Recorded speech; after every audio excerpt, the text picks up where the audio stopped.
Good morning, y'all. I'm out here in the garden today. I wanted to get started a little bit earlier than I am, but the good news is I was able to go get my new glasses, and so I'm seeing a whole lot better. I don't know if I told you the backstory on that, but I was cleaning my glasses off in the bathroom, and they just snapped right in half. So I had to go to the eye doctor, and I was due for another exam anyway, so she did another exam. My warranty had ran off of my glasses, so she did me a huge favor and said that they shouldn't have broke like that, and put it in as a default in the glasses. So I was able to get my glasses and only pay $10 for the shipping part of it. So that was totally awesome. And so that's why I'm out here a little bit later getting started on this. I did a video a couple weeks back, and I'll try to tag it here or here, where I laid these black trash can bags out to tarp to kill this grass. Now, some of the areas have done a little peekaboo, if you can see right through here, but that's okay. I didn't have a lot of the landscaping staples, so I just used what I had. So we're going to unveil this and see how good it's killed the majority of the grass off. Let me start over here where y'all can see a little bit better.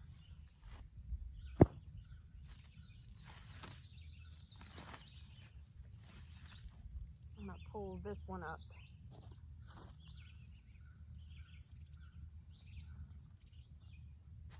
These staples, they get in the ground, they're hard to pull out.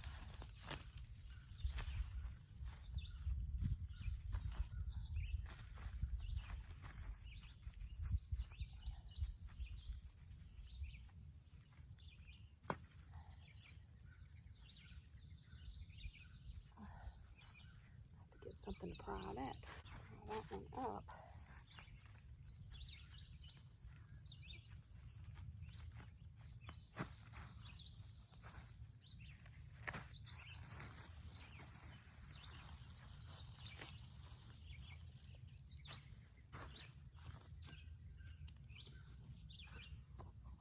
I'm gonna pick y'all up here so that y'all can see it killed the majority of the grass. It didn't kill all of the grass.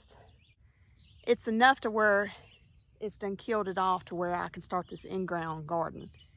I'll show you what I'll be planting here in a sec. I'm going to go ahead and take the rest of this plastic up from the ground, and I'll get right back at you. So typically I wouldn't be out here in the heat of the day like this. I usually try to do my gardening early morning or late afternoon. But we've had a major drought going on in our area, and we're actually, cross your fingers, going to be getting some rain this afternoon, possibly some severe thunderstorms.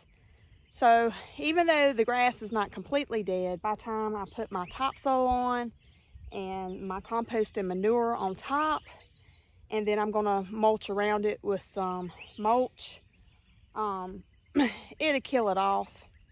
And I want to get this in the ground so that it gets some good rainwater. You can water all day long with well water, but it's something about that rainwater. It's got that good nitrogen in it, and it makes the plants happy. And then I'm going to top it off with some mulch around the plants. That way the mulch can grab the water and hold on to it and kind of just slowly feed these new seedlings some water, like a slow release. Mulch retains water pretty good. So let's go ahead and get started.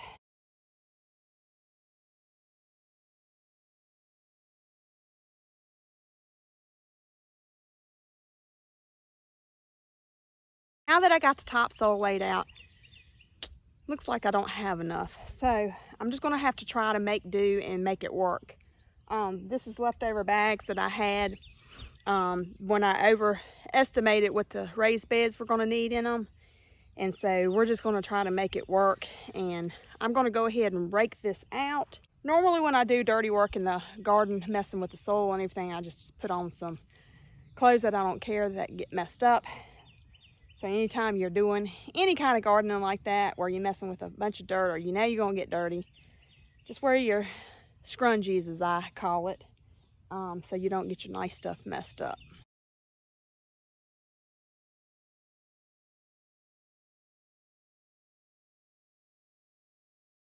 And oh man, have I gotten my workout today, between bringing the bags over here and dumping them and raking them and it being extra hot. My son Jess, he's not here today. He would normally help me with some of this, but he decided to go to work with his dad. So I'm out here all by my lonesome trying to get some stuff done, but that's okay. We're almost halfway through.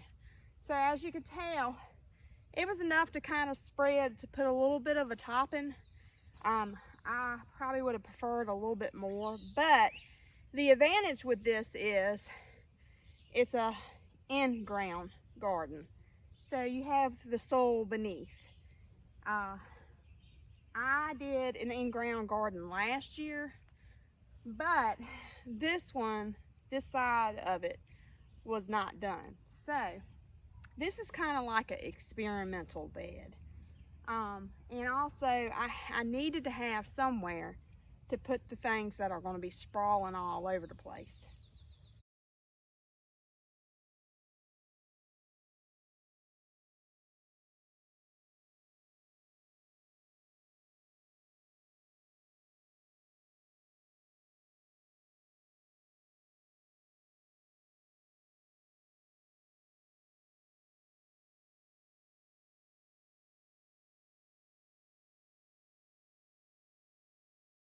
Whew, one thing's for sure, it is hot today, y'all. Anytime you're working out in the garden, especially when it's super hot, you need to try to stay cool, which is, I know, is hard when it's hot outside. But I usually try to come in and get me a cold washcloth and wipe the sweat away from my face, and then I take it behind my neck. Learned this in Girl Scouts, y'all. Your neck and your forearms. Take cool water and rub it right there, and that'll cool you off real fast. Well, not super fast, but you know, to where you don't get overheated. I have a tendency to get red in the face, if you can tell. I inherited that from my mom.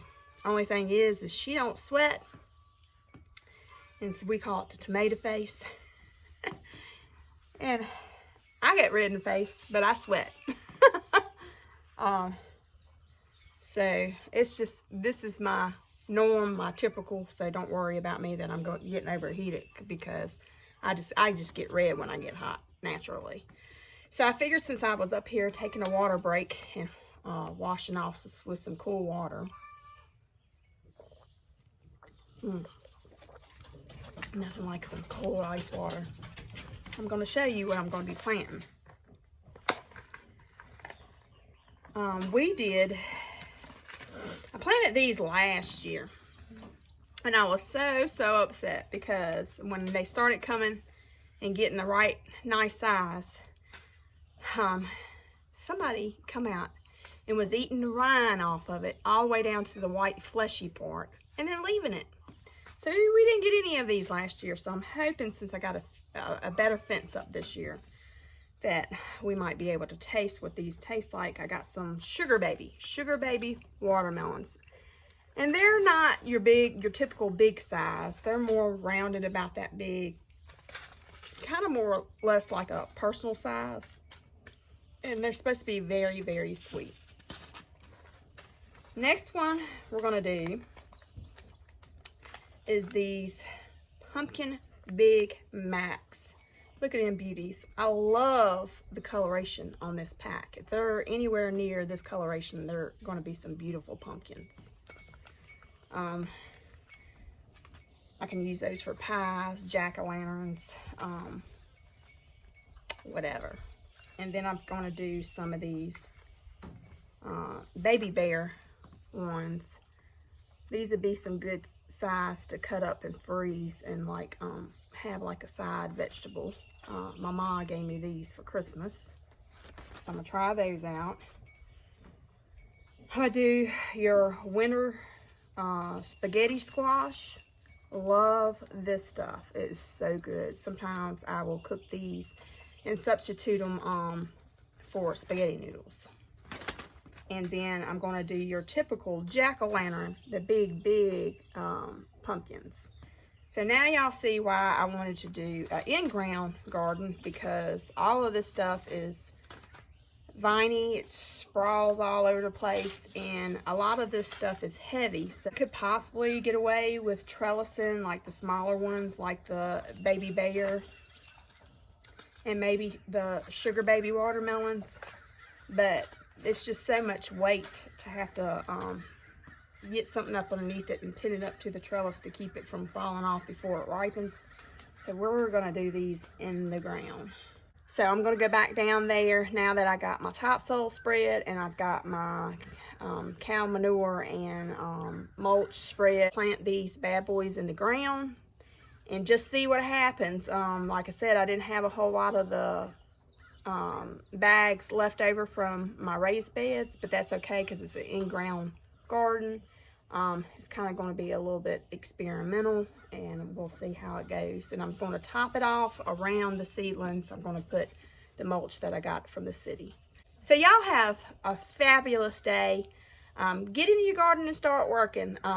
If your area is getting ready to get some rain, it's always good to plant new seedlings and do some garden work right before the rain, and the plants will love you for it.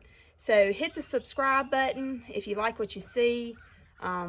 Hit the bell, notification bell, to know when another video is being posted. Share if you like. Till next time, see you soon.